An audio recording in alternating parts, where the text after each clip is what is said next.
artıq kifayət qədər adam yığışıb başlaya bilərik. İlk öncə hər birinizi salamlayıram. Mən Fatimə Səfdərova, ICAMS komandasının üzvüyəm. Bugünkü tədbirin moderatoru mən olacağam. Webinarımız Almaniyada invaziv kardiologiyadan bəhs eləyir. Sözü çox uzatmadan spikerimiz Fuad Mahmudluya vermək istəyirəm. Buyurun Fuad bəy.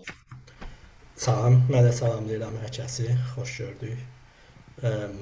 Qısaca mən Fuad Mahmudlu, Azərbaycan Tibb Universitetini bitirmişəm 2012-ci ildə və o zaman Almaniyada çalışıram. Hal-hazırda invaziv kardiologiya üzrə, əsas ritmologiya üzrə operasiya kimi çalışıram.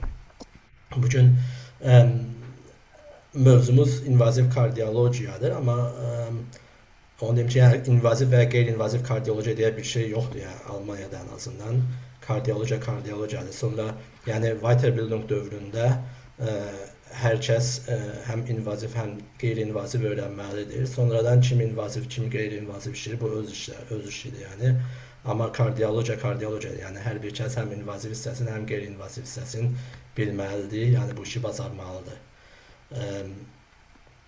Bugün mən yəni ümumi invaziv kardiologiya mövzunun adı olsa da, amma ümumi kardiologiya haqqında danışacağıq.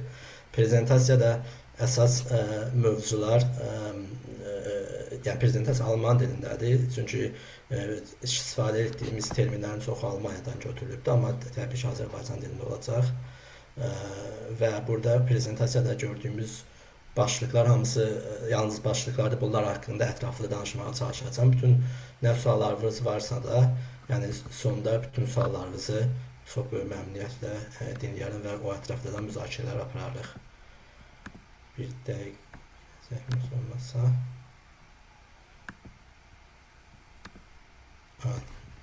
Ümid edirəm görsənir mənim prezentasiyam ikinci səhifəsi. Zəhmət olmasa fikir bildirin, görsənir oldu. Yəni, invaziv kardiologiya nədir?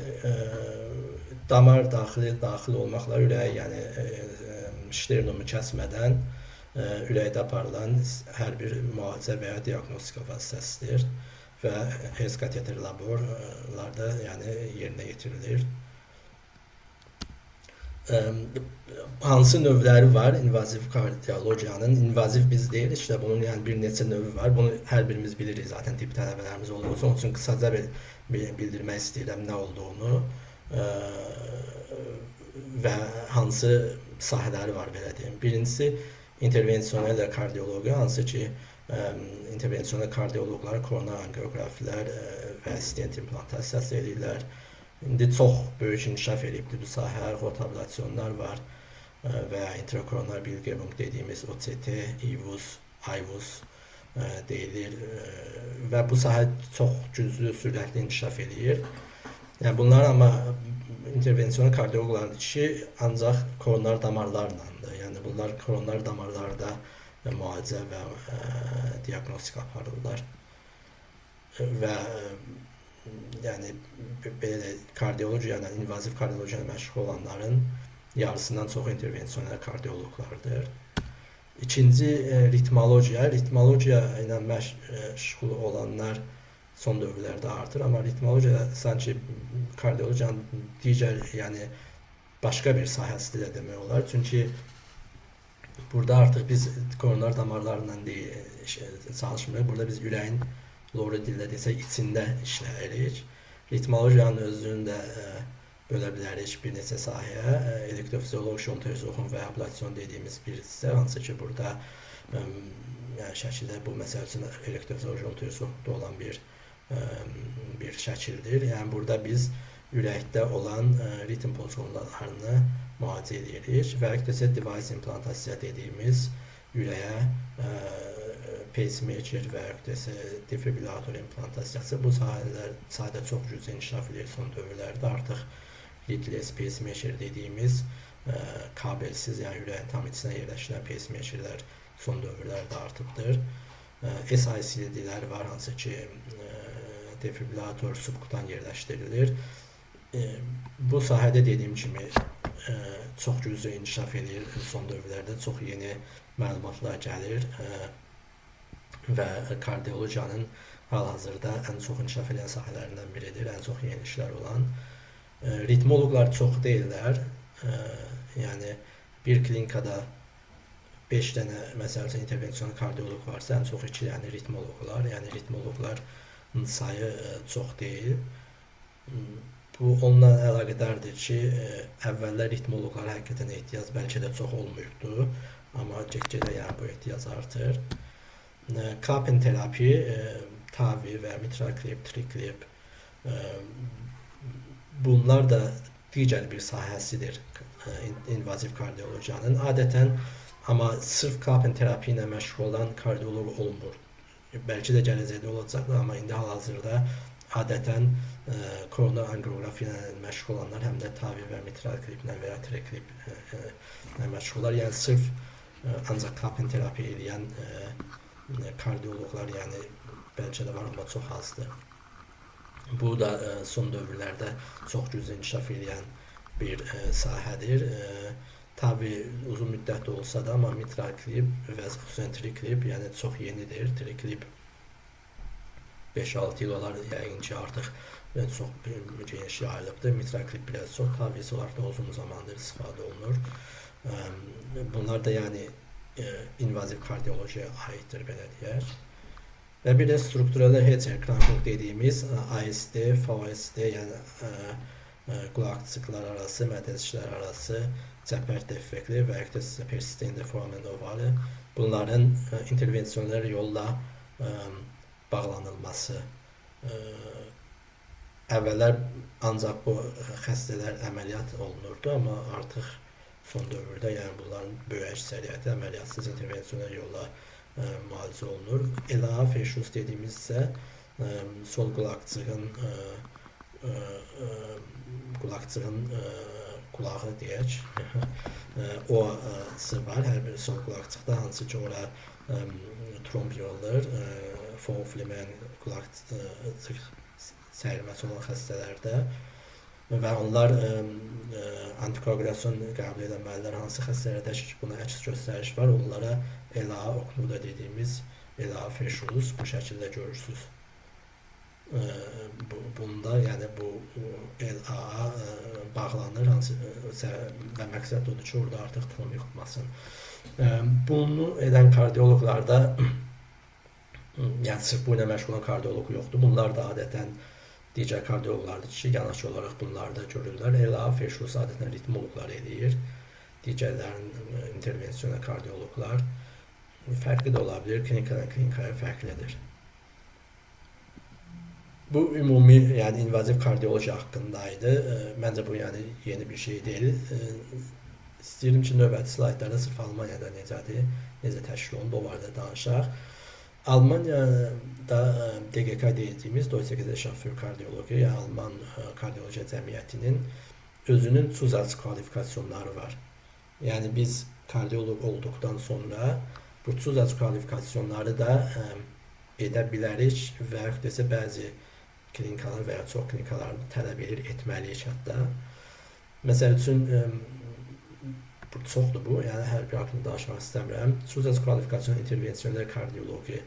Bunlar koronar angiografiya ilə məşğul olan kardioloqlardır. Hansı ki onlar bu Zusatz kvalifikasyonu alması üçün göstərməlidirlər ki, bunlar fəxarc olan, uzman olandan sonra 24 ay hər hansı bir klinikada Hertz kateter laborda işləyibdirlər və bu klinikanın da bu intervensiyonel kardioloji Zusatz kvalifikasyonu verməyə ixtiyarı olmalıdır.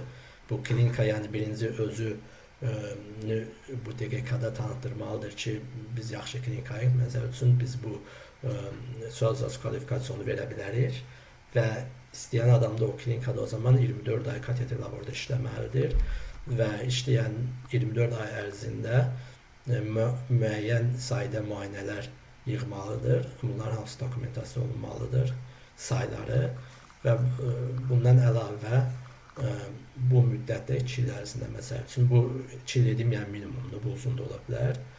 İldə Fortbildungspunktları dediyimiz punktlar yığılmalıdır. Sayları fərqlidir. Adətən ilə 25 punkt tələb olunur.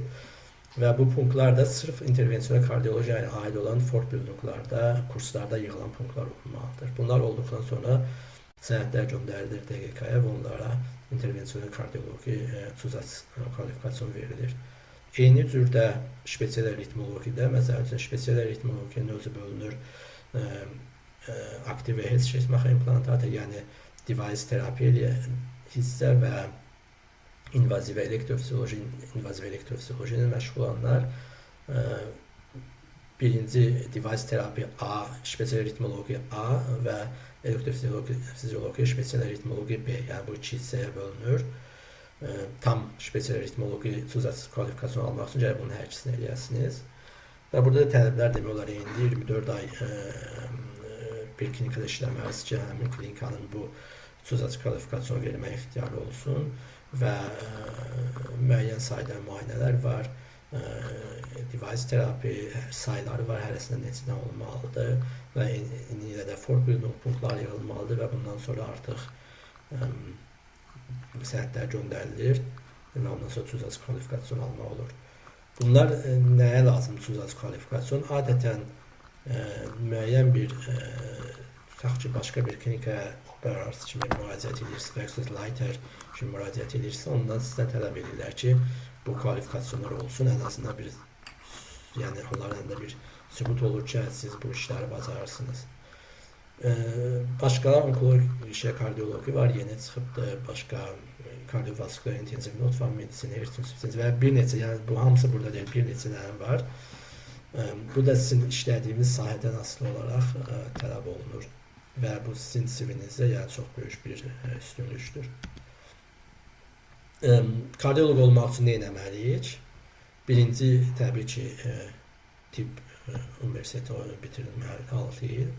Sonra aprobasyon alınır. Aprobasyon, yəni Almaniyada oxuyanlar da təbii ki, aprobasyon almalıdırlar. Azərbaycanda oxuyanlar üçün burada ortada dil imtahanı var təbii ki, sonra Fachsprachprüfung, yəni bu kardiyoloji asılı olmaya bütün hər kəsə aiddir. Sonra Deutsch aprobasyon, bu yəni tibb hissəsidir. Bundan sonra artıq gəlir Weiterbildung hissəsi. Burada iki yol var, yəni ya birbaşa Facharztausbildung in der Medizin kardiyoloji olunur, bu 6 il çəkir. Bunu bitirəndə siz kardiyoloq olursunuz. Baxmayaraq ki, adı in der Medizin kardiyoloqdur, amma siz kardiyoloq olursunuz və interniniz kimi sərbəst işləməyə ixtiyarınız yoxdur. İkinci variant isə birinci 5 il in der Medizin für Facharztausbildung für in der Medizin edirsiniz, olursunuz interniz və sonra onun üzərinə 3 ildə kardiyoloji edirsiniz. Toplam 8 il davam edir. Amma siz yəni 2 dənə uzmanlığınız olmuş olur. Həm interniz olursunuz, həm də kardiyoloq olursunuz. Lazımdırmı, lazım deyilmi? Hər kəs özü yəni qərar verə bilər. Mən ikinci variantı eləmişəm. Birinci in der Medizin, sonra kardiyologiya. İndi hal-hazırda ehtiyacım yoxdur açığı. Amma gələcəkdə, yəni sadəcə gələcəkdə interniz kimi də işləyə bilərəm. Bu səbəbdən, yəni amma yəni məcbur bir yol deyil. Bu yol sadəcə biraz uzun çəkir, 2 il uzun çəkir. Amma ki gələcəkdə bəzən pluslar ola bilər. Və Facharztausbildungun özü necə keçir? Bunun üçün kurikulumlar var. Bu hər bir Bundeslandın, hər Bundeslandın, hər RSCK-masının öz kurikulumu var. Hansı tələblər var? Mən bu saytda sizə göstərmək istəyirəm. İndi mümkünsə bunu çalışacağım dəyişim, o həmin saytı göstərim sizə.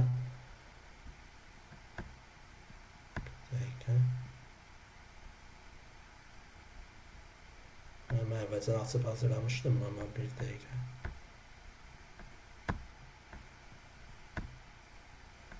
Görürsünüz indi. Zəhmət olmasa fikir bildirərdiniz. Bu Niedersachsen saytının, Niedersachsen saytından götürmüşəm. Sadəcə olaraq bu adətən bütün Bundeslandlarda eynidir. 6 illik ən azı, yəni bu 72 aylıq Weiterbildung dövrünün 36 ayı innerimiyesi və kardiyologiyada olmalıdır və bunun 24 ayı sırf stasioner olmalı, yəni şöbədə xəstələrlə işləməlisiniz. Digər 24 ayı digər ən azı 2 ixtisasda və şöbədə digər misal gastroenterologiya, onkologiya, pulmonologiya burada rotasiya eləməlisiniz. Bu 24 ay olmalıdır. Və ən azı 6 ay notavnamədə işləməlisiniz və ən azı 6 ay intensiv stasionda işləməlisiniz. Bu tələbdir yəni. Bu da yəni çox dəqiq yoxlanılır. Yəni 6 ay intensivdə işləməmizsə və 6 ay notavnamədə olmamızsa və yaxud bu rotasiyalar yoxdur, o zaman sizi imtahana buraxmayacaqlar. Yəni bu tam yoxlanılan bir şeydir. Və sırf kardiyologiya üzrədir də elə. bu sırf kardiyologiyadır, bəli. Amma indi sizə logbook'u göstərəcəm. Yəni innere medicin eləyənlər artıq bu innere medicin sırf 5 il innere medicin eləmək üçün də sizdən tələb olunur notavnamə, sizdən tələb olunur intensiv medicin, sizdən tələb olunur bu rotasiyalar. Yəni sırf əgər siz innere medicin eləsəniz 5 il artıq bunların böyük hissəsini eləmiş olursunuz. Ondan sonraki 3 il sırf ancaq kardiyologiyada işləyə bilərsiniz. Və sizlərdən nələr tələb olunur? Burada Weiterbildungsinhalte der Facharztkompetenz. Burada yəni hamısı bir-bir yazılıb, bir-bir təbii ki oxumaq istəmirəm. Amma hamısı bir-bir ayrı-ayrılıqda yazılıb sizdən nə istəyirlər. Hətta müayinələrin sayına qədər belə yazılıbdır. Minimum bu qədər olmalıdır. Məsəl üçün adi bir şey. Bayaq dediyimiz PFO-Verschuss, AST, VST, Verschuss ELA 50 dənə Untersuchungda. Burada amma sırf özünüz eləməli deyilsiniz. Burada yazılıb Mitwirkung, yəni iştirak eləməlisiniz. Və yaxud da isə başqa bir tələb koronar angiografiya. Ən azı 200 ədəd koronar angiografiya eləməlisiniz və həmçinin bypass daşlarından bir yerdə ən azı 20 ədəd refleks kateter eləməlisiniz. Yəni bu tələblər hamısı bir-bir yəni var burada.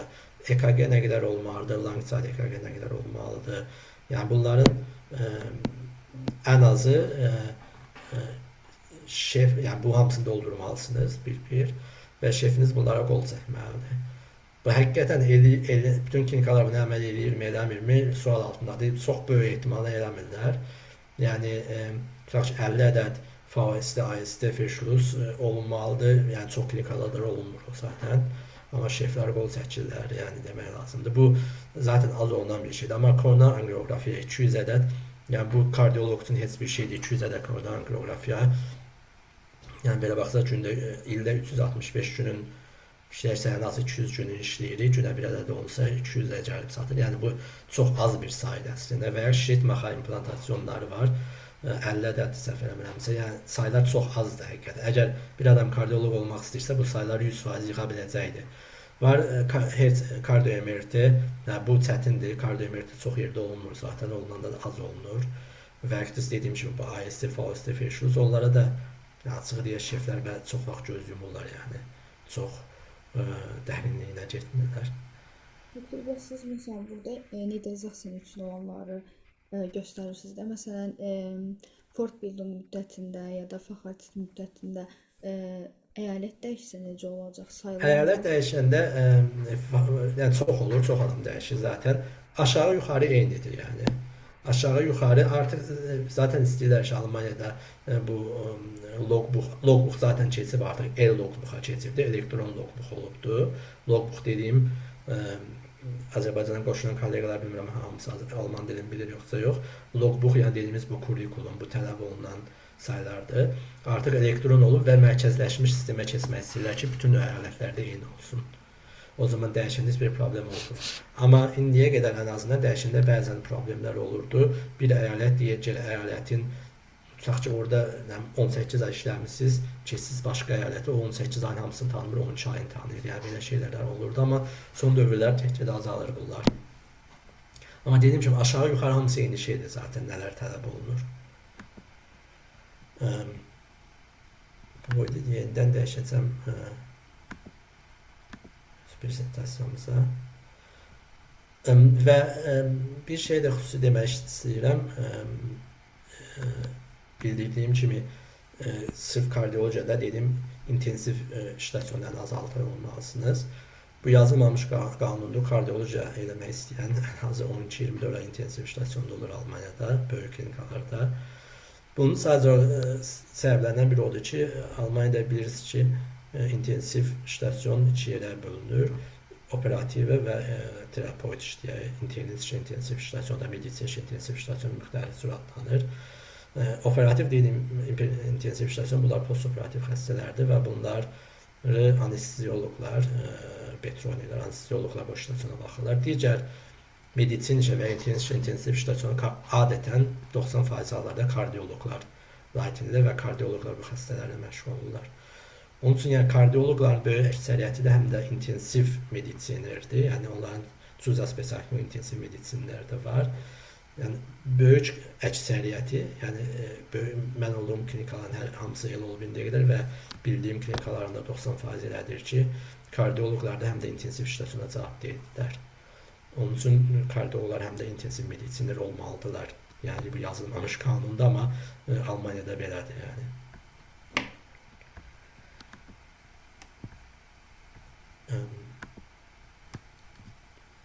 Günlük işimiz nədir? Yəni tutaq kardiyoloq olduğunuz, artıq vəqti Weiterbildung dövründən də danışsaq, hansı işlər görürük?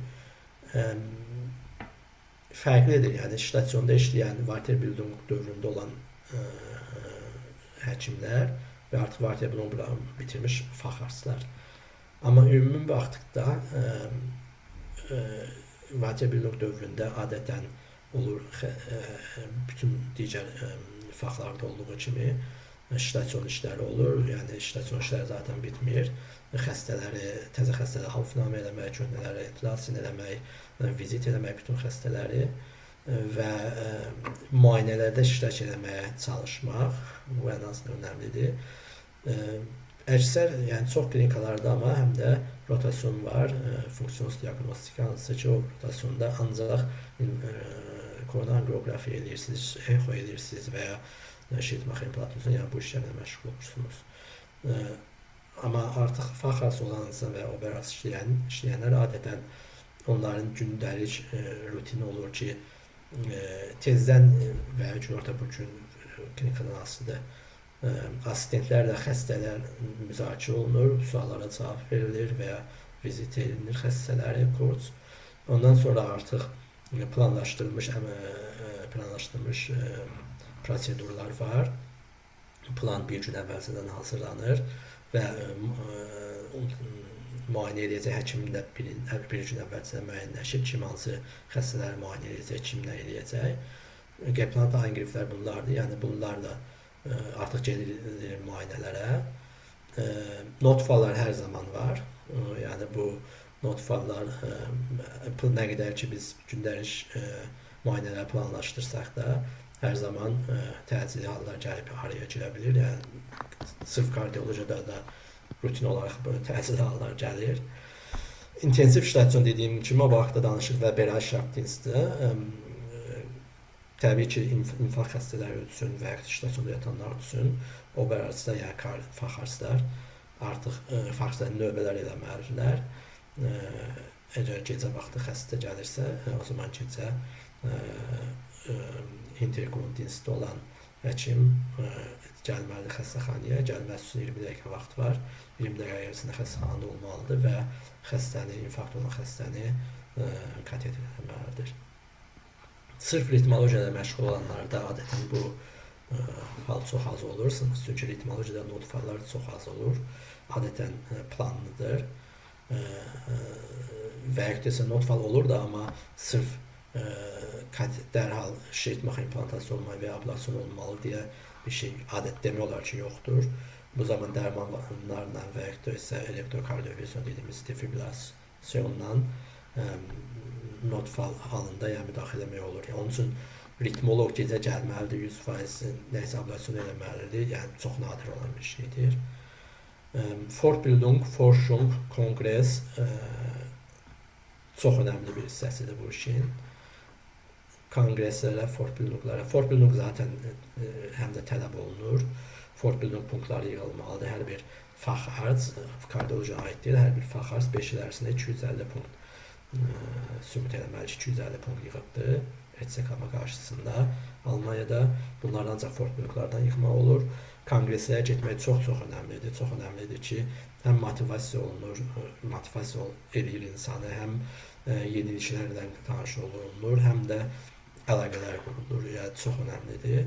Forschung individual bir şeydir. İstəyən elmi iş götürüb işləyə bilər, istəyən işləməz. Yəni akademik karyera qurmaq istəyən üçün vacibdir, etməlidir. Amma kim ki istəmir, yəni vacib deyil açığı. Kim ki gələcəkdə şef varsa olmaq istəyir, bəlkə pis olmaz. Amma hal-hazırda elə şef varsa var ki, onların heç bir titulu yoxdur. Amma sırf əgər mən fikrimi bildirsəm, məncə ən azından doktor olmaq, yəni promosiyon dediyimiz, bunu eləmək üstünlükdür hər bir şəxs üçün. Həm də adam çox şey öyrənir, həm də gələcək karyera üçün bir investisiyadır. Hər bir halda CV-də bu ad olanda başqa bir klinikaya, başqa bir yerə səhvlərimizə göndərəndə buna fikir verirlər və isə gələcəkdə hər hansı idarəedici bir funksiyaya getdiyində önəmlidir. Yəni məsləhətlidir, amma məcbur deyil forschung. Bizim konferansdakı DTT balı kimidir də elə? Necə? Eşitmədim, zəhmət olmasa bir də. Konferans balları dediniz, ballar toplamalıdır. Bu bizim sistemi, Azərbaycan sisteminin DTT balına Bəli, bəli, bəli. Sən təxminən 5 ilə 200 bal toplamaq lazımdır. Almaniyada burada yəni 5 ilə 250 baldır. 250 bal. Ha, 5 il ərzində 250 bal fəx arz olduğu müddətdə toplanmalıdır. Arbeitsbedingungen iş şərtləri necədir? İş şərtləri, yəni kardiologiya tibbin ən akut medisin dediyimiz yəni sahələrindən biridir. Daim işlədiyimiz xəstələr ağır xəstələr olur və notfalar da çox olur, həddindən artıq çox. Ona görə bunu əvvəlcədən bilməliyik. Yəni bu bilməliyik ki, biz əgər kardiologiyanı sırf invaziv kardiologiyanı danışıq, invaziv kardiologiyanı istəyiriksə, biz hazır olmalıyıq bu akut hallara, stresə hazır olmalıyıq, yüksək cavabdehlik işə hazır olmalıyıq. Yəni bəzən koronar angiografiyalarında və notfa xəstələrində, infarkt xəstələrində ani olaraq qərar verilməlidir. Nə edirəm mən burada? Yəni orada 2 dəqiqə gözləyim və gedim bir adamı köməyə çağırım. Var təbii ki, köməyə də çağıra bilər, hər bir şey eləyə bilərik. Kimsə də gələcək, amma ani anlarda artıq qərar verməyi bacarmalıyıq. Qərar düz ola da bilər, səhv ola da bilər. Söhbət ondan getmir, amma qərarı verməyi bacarmalıyıq. Yəni çox görülür ki, qərar verməkdən qaçan insan kolleqalar olur, onlar üçün çox çətin olur. Yəni qərar verilməyi bacarmalıyıq və bu qərarı əsaslandırmalıyıq. Qərar ola bilsin ki, etdiyimiz bir iş səhv olsun və ya səhv olsun deməkdir, amma xəstəyə kömək olmasın. Amma bunu nə üçün etdiyimizi əsaslandırandan sonra artıq heç bir problem yoxdur. Yəni biz nə üçünsə bunu etmişik və bizim qərarımız həmindən bu olubdur. Qərar vermə qabiliyyəti olmalıdır, stresə davamlı olmalıyıq. Əgər stres anında biz özümüz də stresə qapılsaq, əlimiz əssə, qərar verə bilməsə, özümüzü itirsək, yəni çətin olar. Çünki xüsusən gecə növbələrində adətən həkim tək olur və ən yaxşı halda 2 dənə də tibb bacısı olacaq. Və o zaman hamımız həkimdən gözləyir. Yəni bu xəstənin reanimasiya olunur və hər bir halda həkimdən cavab gözləyir, nə edək? Onun üçün bunu, yəni bu cavabdehlik, yəni əvvəlcədən bilinməlidir. Bu işdə yəni bu var. Yəni bunu hazır olmaq lazımdır. Lange Arbeitszeiten, yəni uzun müddət işləmək, təəssüf ki, Almaniyada yəni çox klinikalarda elədir ki, Überstunde dediyimiz, yəni tutaq ki, iş vaxtı deyirik 4-də 5-in yarısı qutarır, amma bu vaxt işdən çıxan çox az adam olar. Yəni adətən yəni uzun müddət qalıb işləyirik, işdə oluruq. 1 saat, saat yarım, bəzən yarım saat, yəni gündən asılı saat olaraq. Sırf Weiterbildung dövründə daha çox olur açığı. Weiterbildung dövründə stasionda işlər çox olur. Almaniyada təəssüf ki, çalışırlar xəstəxanalar, personalı azaltsınlar. Onun üçün personala düşən iş sayı, iş yükü çoxalır və bu səbəbdən də yəni çox assistentlərin üzərinə çox iş düşür, açıq demək lazımdır. Ona görə yəni ÜBŞ-ün edirlər. Yəni bu reallıqdır. Fəx arası olandan sonra, operasiyadan sonra bəlkə də azala bilər. Vaxtında çıxa bilərsiniz, amma o zaman da cavabdehiyyətiniz artır. Yəni bu işi çox, yəni digər tərəfidir. Texnik Modernes Arbeitsumfeld, bunu nəyə görə yazmışam? Çox tez-tez yeniliklər gəlir. Sırf kardiologiyada deyil, məncə bütün sahələrdə elədir, amma mən yəni kardiologiyada olduğum üçün bu sahəni deyə bilərəm. Yəni hər il demək olar ki, yeniliklər gəlir, yeni müayinə üsulları gəlir, yeni texnika gəlir. Biz indi sırf ritmologiyada daha çoxdur bu. Biz təşkil olmaqdan əvvəl artıq texnik olmağa da məcburuz. Çünki bəzən aparat işləmir, hər hansı bir kabelin səhv taxıblar, nə ediblər. Yəni artıq bu işlərdə bacarmalıyıq. Yəni məcbur olmasa belə get-gedə insan özü, yəni məcburiyyətdən deyil də, amma işi gördüyü üçün öyrənir, yəni bu işini. Amma dediyim kimi tibbdə və kardiologiyada hər il yeni bir texnologiya çıxır demək olar ki, buna hazır olmaq lazımdır. Digər çox vacib bir punktdur. Strahlenbelastung dediyimiz şua, yəni rentgen şuaları və Körperlikbelastung, yəni biz fiziki işdə görmüş kimi oluruq. Nəyə görə? İşləri ayaqüstə görürük, yəni kateter laborda ayaqüstə oluruq və bildiyimiz kimi, bilirsiniz ki, yəni rentgendən qoruyucu röntgençus dediyimiz tərkibində quruluşun olan qoruyucular geyinirik. Çəkiləri yəni 2 kiloqrama yaxın olaraq çox güman ki, amma artıq 5 saat bu əynimizdə olanda 10-15 kiloqrama kimi adam hiss edir. Hazır olmaq lazımdır bunlara. Yəni 4-5 saatlıq bəzən bir müayinə davam edir. 4-5 saat ayaqüstə dururuq, geyinirik bu röntgençus dediyimizi. Yay vaxtı olanda yəni çox isti olur, üstündən də zaten steril olaraq xalat geyinir, əlcək, papaq, maska hamısı taxılır. Bunlara yəni hazır olmaq lazımdır, bilinməlidir bunlar. Düzdür, xirurqlar da ayaqüstə çox durub işləyirlər, yəni onların da işi çoxdur. Yəni bütün sahələrdə zaten belədir, amma bunu da bilməliyik. Strahlenbelastung, düzdür, çoxdur Strahlenbelastung, amma bundan qorunmaq üçün həqiqətən Almaniyada çox önəm verirlər, çox işlər görülür. Bütün çox böyük tələblər var bu röntgen şüasından qorunmaq üçün və həqiqətən yəni bizim hər birimizin üzərində zaten bunun ölçən dosimetri olur, yəni çox az bir şüa almış oluruq. Ən çox şüa alan hissələr təəssüf ki, göz, baş və əllərdir, bunları qorumaq çətin olur. Amma digər orqanlar çox yaxşı qorunur. Yəni Strahlenbelastung var da, amma əvvəlki ilə müqayisədə effektiv olaraq orqanizmə daxil olan röntgen şüaları azdır. Harda işləmək olar? Bu çox əslində vacib bir nüansdır. Necə işləmək məsləhətdir, harda işləmək məsləhətdir, böyük klinika məsləhətdir, kiçik klinika məsləhətdir.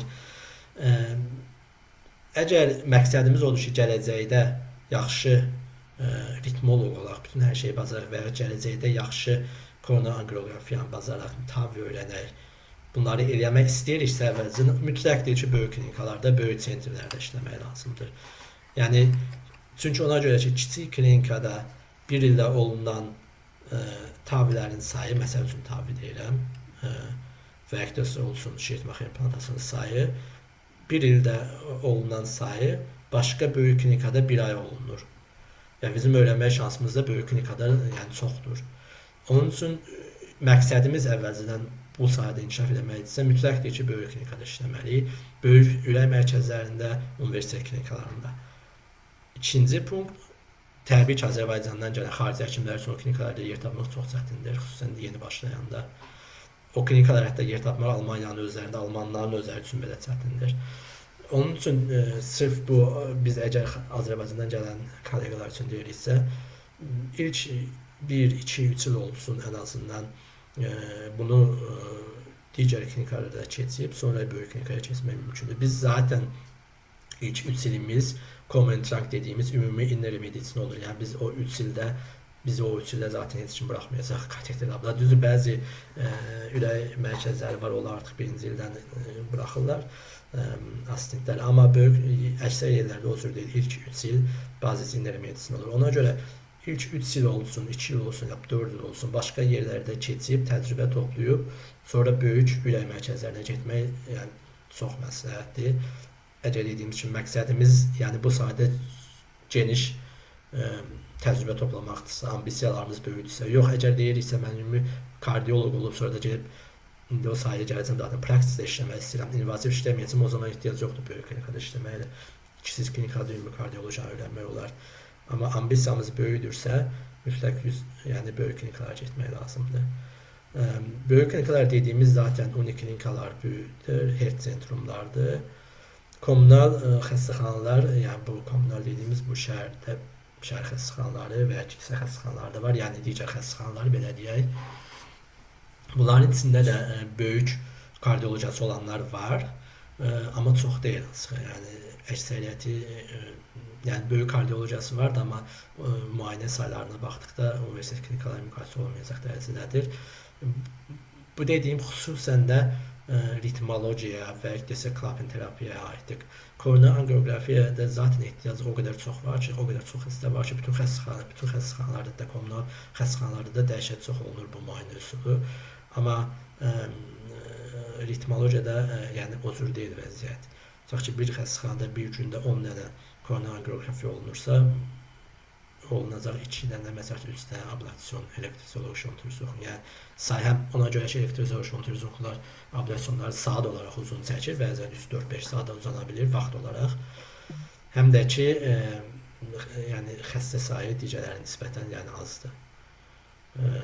Məsəl üçün adi müqayisə üçün deyim, Almaniyada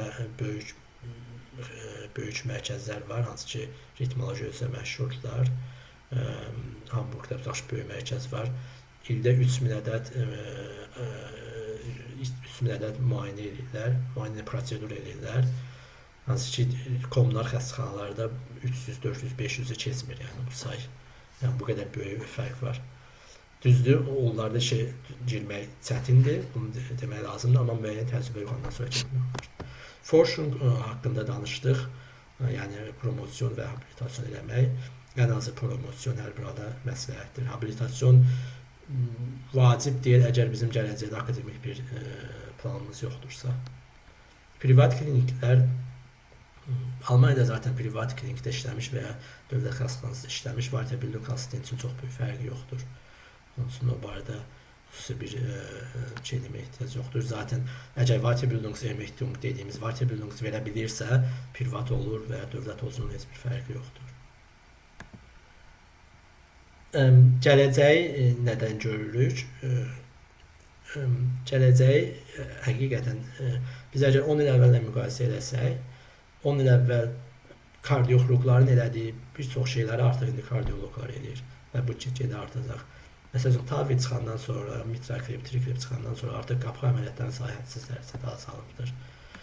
Və həqiqətən isə intervensiyon kardiolojida, yəni koronar angiografiyada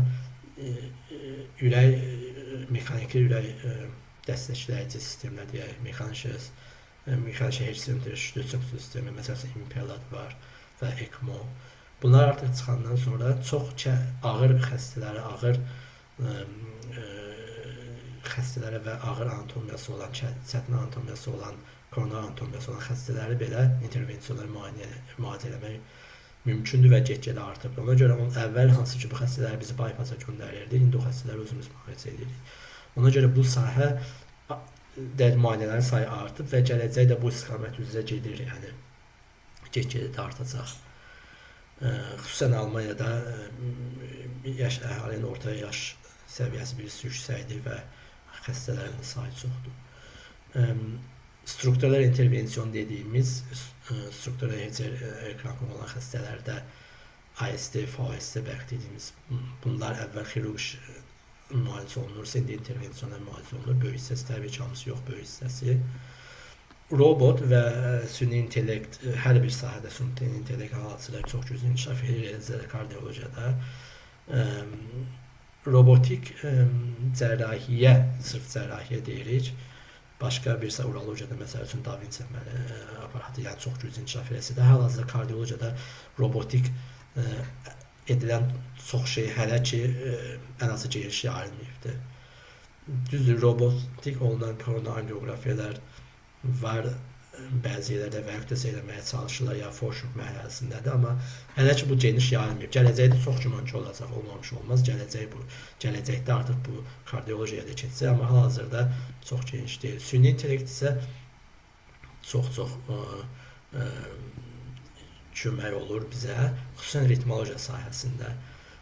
Ritmologiyada süni intellekt, yəni süni intellekt sırf o deyil ki, biz hər hansı bir söz soruşaq, o bizə cavab versin. Yəni süni intellekt ondan getmir. Ritmologiyada məsəl üçün bu uzun illərdir var.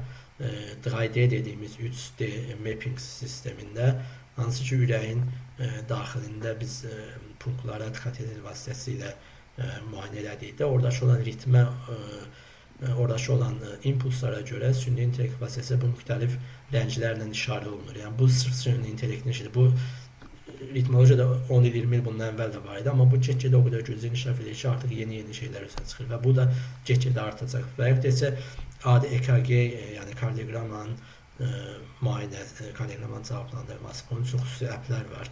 80-90% hallarda çox düzgün cavab verirlər. Yəni sırf kardioloq olmayanların, digər həkimlərin özləri onun cavabını EKG-ni əgər baxsa və yaxud desə o əpə versələr, əp daha düzgün, yəni çox vaxt cavab verəcək. Yəni çox güclü əplər var. Və onun üçün süni intellekt, yəni çox güclü inkişaf edir və gələcəkdə də yəni buna ayrılmaz bir hissəsi olacaqdır. Sonuncu punkt dedim, yəni əhalinin artan yaşına uyğun olaraq bu sahədə ehtiyac yəni çox güclüdür.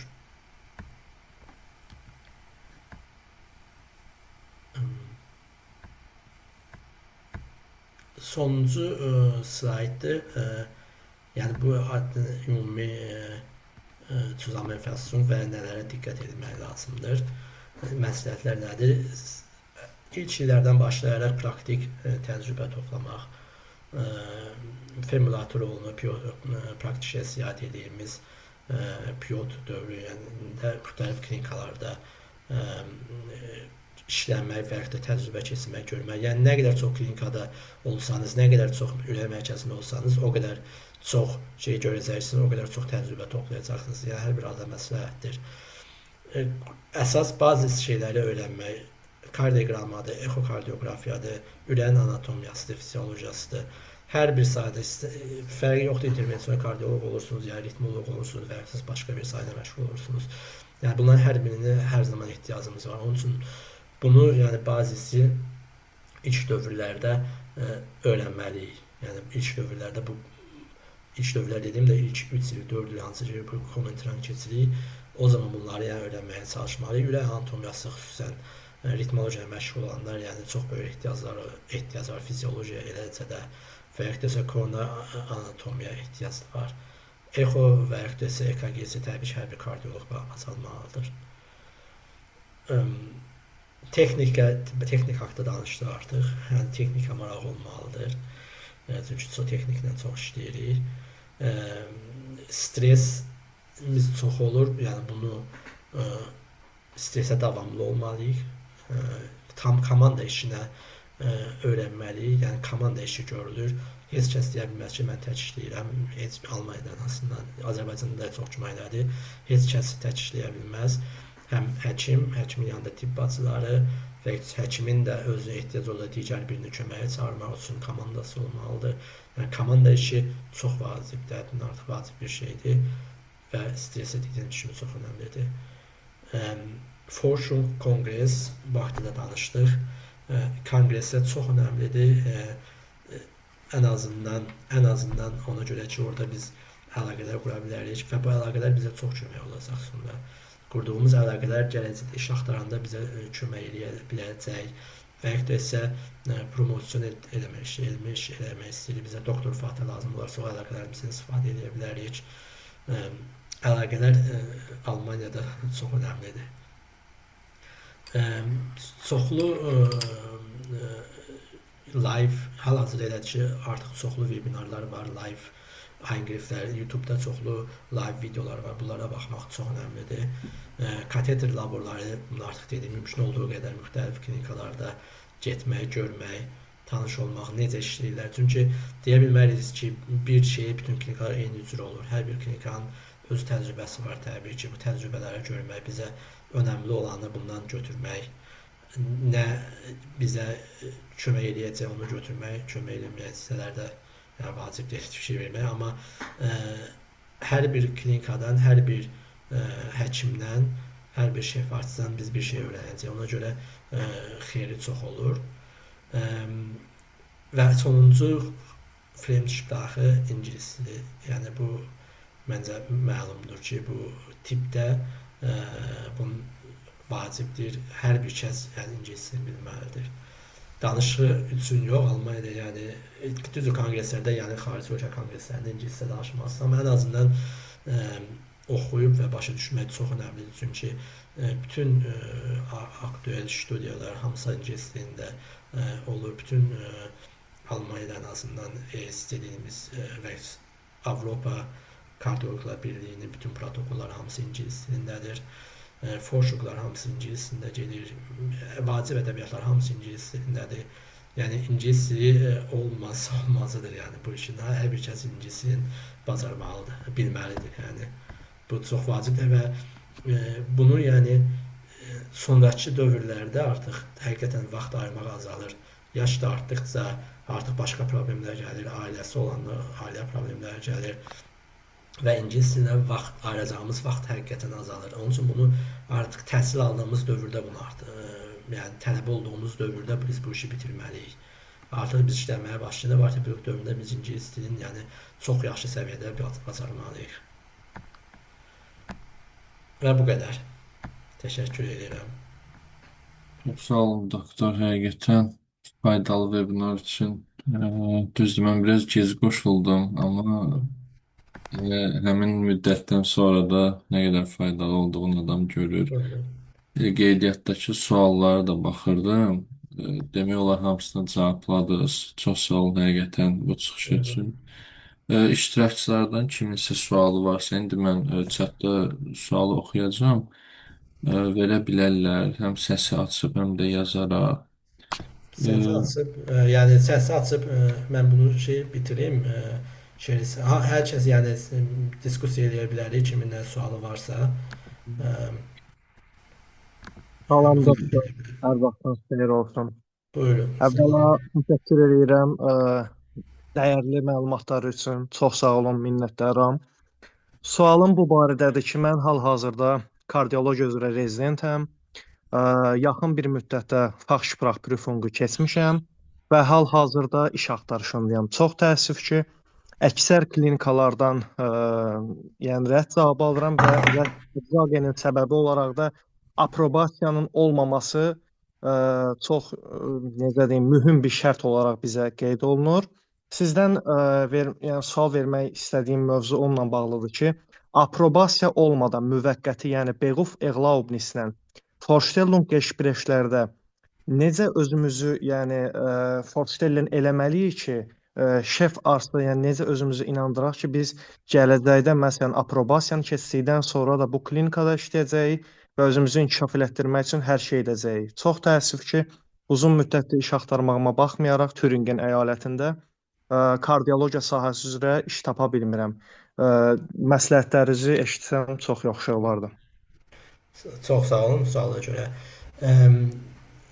Bu sual yəni sırf kardiologiyaya aid yox, ümumiyyətcə ümumi hal-hazırki vəziyyətə uyğun cavab verə bilərəm. Yəni necədir? Həqiqətən mən də yəni ətrafda çox adamdan eşidirəm. Çox çətinləşib hal-hazırda aprobasiya olmadan iş tapmaq. Hətta indi bilmirəm sizi Vorstellungsgesprächə çağırıblarmı? Hətta Vorstellungsgesprächə çağırılma belə olmur. Yəni Vorstellungsgesprächə çağırmamış belə atkaz gəlir. Əgər Vorstellungsgesprächə sizi çağırıbsa, bu artıq bir addım qabağa getmisiniz deməkdir. Yəni hal-hazırda əksər klinikalar aprobasiyon tələb edir. Səbəbi nədir? Açığı, yəni deyə bilmərəm səbəbi nədir. Dil problemləri çox bəzən olur, sırf ona baxırlar və biliş problemləri təəssüf ki olur. Yəni tibbi bilişlər bəlkə də ona görə artıq klinikalar aprobasiyonsuz çağırmır. Məsələn, mən işlədiyim şöbə bizim şöbədə aprobasiyon olmayan heç kəs Vorstellungsgesprächə belə çağırılmır. Yəni buna fikir verirlər. Son dövrlər çox artıbdır. Nə etmək olar? Bu dövrdə məlumdur, yəni siz kardiologiya istəyirsiniz, amma ən azından bir yerdən başlamaq lazımdır. Başqa ümumi nöromeditsin, yəni sırf kardioloji ümumi nöromeditsin olsun, başlamaq və ya psixiatriya bəzən ehtiyac olur, psixiatri olsun, laboratoriya klinik, yəni bir yerdən başlayıb artıq Almaniyada biraz təcrübə olandan sonra o zaman sizin işə başlama ehtimalınız artır. İşə bağışlayın, götürmə ehtimalınız artır. Və Almaniyada təcrübə olub belə freelance-lə belə işə götürmə ehtimalınız daha çoxdur, nəinki təcrübə olmadan. O ki qaldı şefi necə inandıra bilərsiniz? Açığı şef xüsusi bir şey eləməyə ehtiyac yoxdur. Yəni sırf olduğunuz kimi olmalısınız və çox özünüz rahat olmalısınız xoşunuz keçməkdə. Bu ümumi hər bir sahəyə aiddir. Suallar verməlisiniz, sizə sual verildi, ətraflı cavab. Tutaq ki, şef soruşur, məsəl üçün deyirəm, universiteti harda bitirmişsiniz? Bakıda bitirmişəm, bitdi, yəni yox, ətraflı biraz danışmalısınız və siz özünüz də sanki söhbəti açmalısınız və şeflə qarşılıqlı olaraq dialoq da olmalısınız. Bu işlər şeflərin xoşuna gəlir adətən. Dialoq da olunur, ümumi söhbət gedir və bu getdikcə şef sizin dil qabiliyyətinizi də biləcək, artıq görəcəksiniz necə danışırsınız. Çünki Forşinov Keşbekdə zaten tibbi biri yoxlanılmır. Xaricilər olanda dil qabiliyyətinə baxılır və baxılır bu insan necədir, işləyə bilərmi, bizə işləyə bilməz, nə təəssürat necədir. Yəni sırf ona baxılır, tibbi bir şey zaten yoxlanılmır. Onun üçün siz olduğunuz kimi olmalısınız və özünüzü belə sıxır, amma yəni xoşa gəlməlisiniz, şefin xoşuna gəlməlisiniz. Amma bunun üçün də xüsusi bir şey eləməyə ehtiyac yoxdur. Sadəcə olaraq planlarınızdan danışa bilərsiniz. Siz tutaq ki, dediyiniz rezidentura keçirsiniz ya da Almanya, Azərbaycanda. Yəni bu artıq üstünlükdür zaten o keçmək və bunu şeflər görüb biləcək ki, siz kardiologiya rezidenturadasınızsa, deməli məqsədiniz kardiologiyada qalıb davam eləməkdir. Yəni bunu xüsusi vurğulamalısınız. Və həqiqətən isə bir klinikaya müraciət edirsinizsə, siz olmasa və ya digər bir adam nə üçün müraciət eləmisiniz? Belə tutaq ki, həmin şəhərdə sizin hər hansı bir məsəl üçün deyirəm, qohumunuz qalır. Bunu orada vurğulayın. Onda həmin adam biləcək, şef biləcək ki, siz nə səbəbdənsə gəlmisiniz bura və gələcəkdə də burada qalasınız. Yəni bura gəlim, apronu alım, bir işləyim, sonra çıxım gedim. Bunu heç bir şef istəmir zaten. Hamı istəyir ki, davamlı qalsın işçilər. Yəni həmin klinikaya sırf nəyə görə gedirsiniz? Bunu vurğulayın, əgər bir səbəb varsa əlinizdə. Dediyim kimi, və ya bu sahə üzrə bacarıqlarınız varsa, bunu vurğulayın. Bacarıqları hansı, nələr edə bilirsiniz? Əvvəl Azərbaycanda işləmisiniz, rezidentura keçmisiniz, xüsusən bunu vurğulayın. Yəni öz bacarıqlarınızı qabardın orada. Amma təəssüf ki, yəni sözünüz dediyiniz kimi son dövrlər aprobasiyonsuz, yəni çətinləşibdir. Çox sağ olun doktor. Minnətdaram cavab üçün. Təşəkkür edirəm. Buyurun. Salam doktor. İcazənizlə mən də bir suallar vermək istəyirdim. Buyurun. Klassik suallar olacaq biraz, hər tələbənin verdiyi suallar, amma bir neçə sualım var. Birinci sualım budur ki, rezidentura müddətində Azərbaycanlı olmağınız hər hansısa orada sizin gec öyrənməyinizə səbəb olurmu? Yəni mobbing görmüsünüzmü ümumiyyətlə? Genel olaraq bütün əyalətlərdə fərqlidirmi, yoxsa əyalətdən əyalətə dəyişirmi, yoxsa hər yerdə eynidirmi? Gecmi öyrədirlər, yoxsa ümumi olaraq bütün Almanların özlərinə də mi gec öyrədirlər? Çünki belə bir deyim var, Almaniyada rezidenturada yavaş-yavaş öyrədirlər. Düzdür, yaxşı öyrədirlər, amma yavaş-yavaş öyrədirlər. Məsələn, Azərbaycanda elədir ki, nə qədər də düzgün öyrətməsələr də ikinci kurs, üçüncü kurs rezidentlərə çox işlər görməyə verirlər, amma güvənirlər, amma Almaniyada bu belə deyil. Bu bir sualım olacaq. İkinci sualım bu olacaq ki, deyilənə görə apro imtahanından öncə işləməyiniz apro imtahanını keçməyinizə çox təsir eləyir. Xüsusən deyilir ki, cərrahiyyə sahəsində işləyən tələbələr apro imtahanında biraz güzəşt eləyirlər. Çünki Almaniyada siz işləmisiniz, Almaniyada təcrübəniz var. Ona görə sizi daha rahat imtahandan keçirirlər. Bu bir sualım olacaq. Üçüncü bir sualım olacaq ki, apro imtahanı olsun, iş olsun, ondan öncə iş olsun. Bu kimi şeylərdə sertifikatın B2 və ya C1 olmasının bir təsiri varmı ya yox? Oldu. Birinci sualdan başlayaq. Bir şey aydın olmalıdır hamımıza. Sizi heç kim öyrətmir burada. siz özünüz öyrənməlisiniz. Yəni sizi heç bir kəs deməyəcək ki, yəni deyə bilər bir dəfə deyər gəl bunu elə, iki dəfə deyə bilər, sonra deməyəcək. Siz özünüz öyrənməlisiniz. Və sizin öyrənmək üçün də ən azından hal-hazırki vəziyyət elədir ki, Almaniyada bütün klinikalarda zaten yarısından çox xaricilər olduğu üçün yəni bir fərq qoya bilməzlər və mən zaten heç bir halda hiss eləməmişəm işlədiyim yerlərdə və ətrafımda olan çox adamdan da bunu eşitmişəm ki, hiss olunmuyubdur. Əsas olanlarla açığı, yəni çox güman ki, bəzi klinikalar var ki, onlarda da mobbing olsun və ya da xarici olduğu üçün biraz gözüm çıxdıya salmaq, yəni çox güman ki, var bəzi klinikalarda. Amma böyük əksər klinikalarda yoxdur və sırf məndə, yəni qarşıma heç çıxmayıbdır öz işlədiyim klinikalarda. Hətta deyərdim ki, yəni çox yerdə görmüşəm ki, Alman və ya xarici baxıb xarici daha yaxşı işləyir, onu daha çox qabağa çəkibdilər. Yəni bunu ümumiyyətcə özünüzü yəni bu fikrə kökləməyin. Yəni beyninizdə bu fikri kökləməyin. Əgər biz beynimizdə tutsaq ki, mənim xarici olduğuma görə burada mobbing eləyəcəklər, başqa kollega hər hansı bir yaxşı söz desə belə və ya hər hansı bir söz desə hansı ki, onu öz Alman kolleqasına deyir, biz onu mobbing kimi qəbul edəcəyik. Amma bəlkə də o mobbing eləmək fikri deyil, bu o cür tip xasiyyət olan insandır yəni. Onun üçün özümüzü yəni buna kökləməyək ki, bizi mobbing eləyə bilərlər. Olmamış olmaz, yenə deyirəm, çox güman ki, var bəzi klinikalarda, hətta bəzən də eşidirik, bu cür deyiblər, belə eləklər, növbə sistemində olubdur. Amma əgər siz öyrənmək istəyirsinizsə, heç bir şey qabağınızı kəsməyəcək. Öyrənmək istəyirsiniz dediyim nədir? Yəni xüsusi bir şey tələb olunmur. İşlərinizi yaxşı görmək. Səmin olun ki, siz işinizi yaxşı gördüyünüz halda asistent dövründən danışıram. Oberarzt gəlir, xəstələri müzakirə edir. Sizə bəlkə də deməyəcək bu işi yaxşı görmüsünüz, amma o 100% özündə artıq öz beynində olur ki, filan kəs yaxşı işləyişini yaxşı görür. Sonra oberastların da yəni görüşləri olur, söhbətlər olur. Orada da yəni müzakirə olunur ki, filan kəs yaxşıdır, yaxşı görür işini, filan kəs belədir. Yəni o sizə deməsə belə, siz bəlkə də hiss eləmirsiniz ki, mən heç yəni işimi görürəm, heç mənim çox sağ ol deyən yoxdur. Yəni fikirləşirik çoxumuz. Amma əmin olun ki, o hamısı yəni qeyd olunur. Onun çox sağ olun, bəlkə sonra görəcəksiniz, amma dediyim kimi istəyəndən sonra xarici olmağın heç bir önəmi yoxdur, qabağa gedəcəksiniz. İkinci sualınız yadımdan çıxdı. Üçüncü sualınızın cavabını verim. B2 sertifikatı və S1 yəni heç bir önəmi yoxdur və bəlkə BVRB-ni eləyəndə baxarlar hansı sertifikatımız var. Amma siz aprobasyon imtahanı olsun və yaxud da isə Vorstellungsgespräch ancaq dil qabiliyyətinizə baxırlar, necə danışırsınız. Orada oturan bilməyəcəksiniz, sizin sertifikatınız nədir. B2, S1, yəni deyəlim, sənədlərinizə baxanda özünüzü görməmiş bəlkə tələb oluna bilər, amma başqa heç bir yerdə önəmi yoxdur. Ancaq diliniz necədir, necə danışırsınız. İkinci sualınız yadıma düşdü. Aprobasyon imtahanında işləmə, xirurqları tez keçirirlər falan, yəni belə bir şey eşitməmişəm, görməmişəm. Məncə yoxdur elə bir şey də.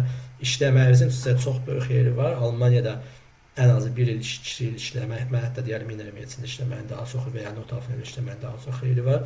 Çünki çox xəstəliklər görəcəksiniz və bu xəstəliklərdən sizdən soruşacaqlar. Sizdən soruşduqları şeylər praktiki şeylərdir zaten və siz bunları görmüş olacaqsınız işlədiyiniz müddətdə. Sizə çox xeyirli olacaq.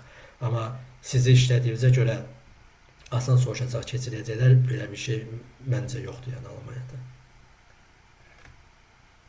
Təşəkkür edirəm suallarımı cavablandırdığınız üçün. Sonda bir sual da vermək istəyirəm.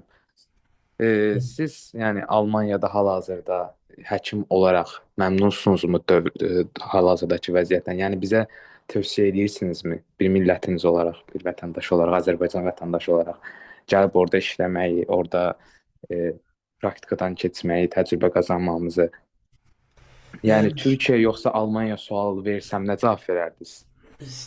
Onu deməlisiniz, alternativləriniz nələrdir? Onlara baxmaq lazım. Əgər siz Amerika desəniz, mən deyərəm gedin Amerikaya o zaman.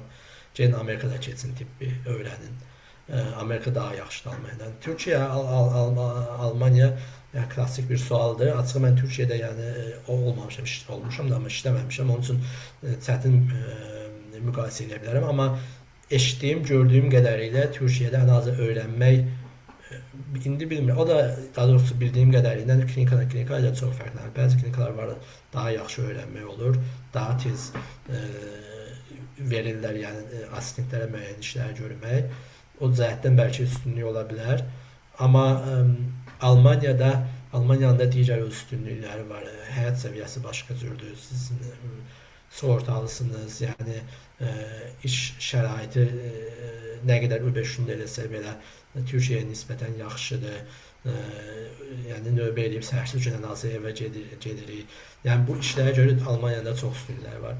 Sırf əgər mənim fikrimi bilmək istəsəniz, belə deyəlim, əgər gələcəkdə Azərbaycana qayıtmağı düşünürsünüzsə, deyirsiniz gedim 5 il, 6 il, 4 il, whatever gedim qayıdım Azərbaycana, o zaman Türkiyəyə gedin deyərdim. Əgər fikirləşsinizsə, gedim və gələcəyimi də Avropada quracam və yaxud gələcəyimi də başqa ölkədə quracam Azərbaycanda yox, o zaman Almaniyaya deyərdim. Amerika variantımız varsa amma hər bir halda Amerika variantını deyərdim. Yəni bu sizin gələcəkdə öz planlarınızdan asılıdır. Əgər siz Almaniyada yaşamağı və Avropada yaşamağı istəyirsinizsə, o zaman bəlkə Türkiyədə 5 il öyrəndiyinizi burada 8 il öyrənəcəksiniz. Amma öyrənəcəksiniz təbii ki, qabağa da gedəcəksiniz, yeni texnologiyada hər bir şey istəyindən sonra öyrənəcəksiniz. Doktor, bəs Təşəkkür edirəm doktor. Buyurun. bayaq danışanda dediniz ki, səhv eləmirəmsə 6 il, 3 il, 5 il, 3 il. 5 il, 3 il, bir də sadəcə 6 il kardioloji kimi. Bəs məsələn biz 5 il inerəyə başlayıb onu bitirmədən birbaşa kardioya davam eləsək faxarçıdır. Necə olur? Yəni məsələn birindən imtina edib yenidən başlamalıyıq, yoxsa onun davamı Yox. kimi kardiologiya? Yox, siz elə deyil zaten. Siz onu sonra qərar verə bilərsiniz. Başlayanda məcbur deyil qərar verəsiniz. Siz istəyirsiniz 3 il inerəyə keçdiniz. Sonra deyirsiniz ki, mən indi sırf kardiyo eləmək istəyirəm. 3 ildən sonra dəyişin kardiyoya, davam edin kardiyoya. Və həqiqətən əksər kliniklər zaten elədir ki, orada siz həm inneri meditsin eləyə bilərsiniz, həm də kardioloji eləyə bilərsiniz.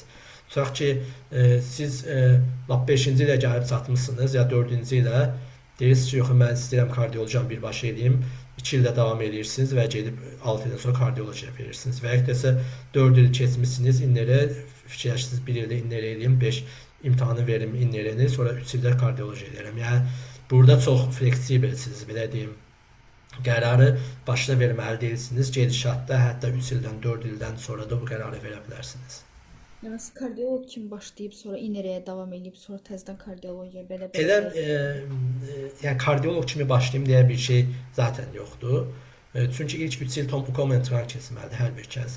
Yəni ilk 3 il ərzində siz zaten həm kardiologiyada olmalısınız, həm 2 il rotasiya eləməlisiniz, həm notoavtonomiya, həm intensiv medisin bəzən bu 3 ilə sığmır, 4 il falan da çəkir. Yəni siz tutaq ki, kardioloji klinikada başlasanız belə, siz sonra digər kliniklərə rotasiya eləməlisiniz. Onun üçün mən kardiologiyada başlamışam, ancaq kardioloq olacam deyə bir şey yoxdur. Siz kardiologiyada başlayıb internist ola bilərsiniz. Çox sağ olun. Salam, axşamınız xeyir. Sual vermək istəyirdim. Buyurun. Öncəliklə çox sağ olun doktor, bütün suallara ətraflı cavab verdiyiniz üçün. Mənim əsas sualım bundan ibarətdir ki, FSP və FAMED haqqında nə düşünürsünüz və FAMED-i bildiyiniz qədərilə biz universitet oxuya da bunu verə bilirik. Hansı ki, universitet diplomunu alandan sonra artıq BY-ni, Beyuxerlaubnisi də ala bilirik. Yəni sizcə vaxtından əvvəl vermək yaxşıdır? Yəni necə? Mən travmatologiya istəyirəm, gələcəkdə travmatoloq olmaq istəyirəm. Yəni bildiyim qədərilə FAMED ya FSP-dən sonra belə deyək, Weiterbildung üçün travmatologiya şöbəsində iş tapmaq daha rahatdır. Yəni bu haqqda ümumi məlumat verə bilərdinizsə sevinərdim. Açıq o haqda yəni çox bir şey deyə bilmərəm, çünki FAMED haqqında geniş ətraflı məlumatım yoxdur. FAMED bildiyim qədər yeni bir şeydir zaten. Çox yəni açıq bir şey deyə bilmərəm. Amma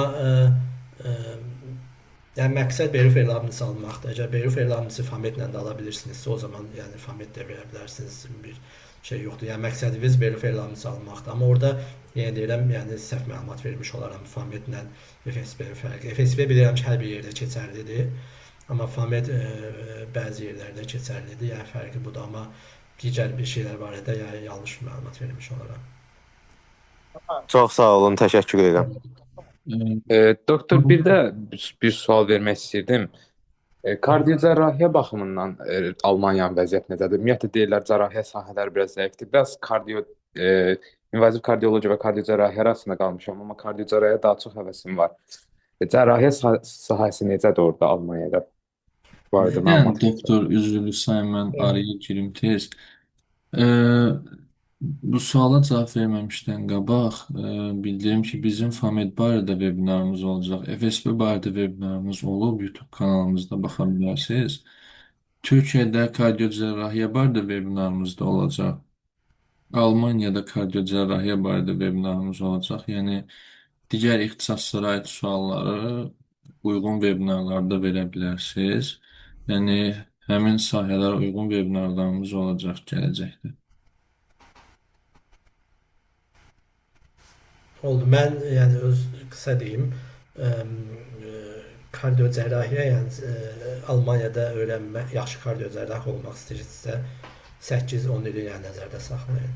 Çünki zaten Türkiyədə elədir və mən hər yerdə yaxşı kardiocərrah üçün 8-10 il çox böyük zaman deyil. Amma Almaniyada yəni Weiterbildung dövrü 6 il sayəsində mən 6 ilə yaxşı kardiocərrah oldum deyən böyük klinikalarda çox güman olardı, amma çətin, yəni uzun müddət nəzərdə saxlanılmalıdır. Amma bu sahədə İlham bəyin dediyi kimi bu sahənin həkimləri daha ətraflı məlumat verə bilər. Doktor, bir də orada olan həkimlərin əksəriyyəti həmişə tələbələrə tövsiyə edir ki, gələndə Lehr Krankenhausa gəlin, yəni öyrənmək məqsədi ilə, özünüzü daha yaxşı inkişaf etdirmək məqsədi ilə. Bəziləri də deyir ki, aproya qədər hazırlaşmaq üçün kiçik klinikalara getsiniz, daha yaxşı olur. Orada xəstə yükü az olur, iş saatları az olur deyə. Siz nə düşünürsünüz bununla bağlı? İndi belə zaten aproya qədər iş tapmaq çətinləşibdir. Bayaq kollega dedi. Aproya qədər zaten iş tapmaq çətindir və böyük klinikalarda çox çətindir aproya qədər iş tapmaq. Zaten kiçik klinikalarda tapmaq nisbətən digərlərə müqayisədə rahat olur. Amma iş yükü kiçik klinikada azdır deməzdim. İş yükü real klinikalarda azdır bəlkə, psixiatriyada azdır bəlkə.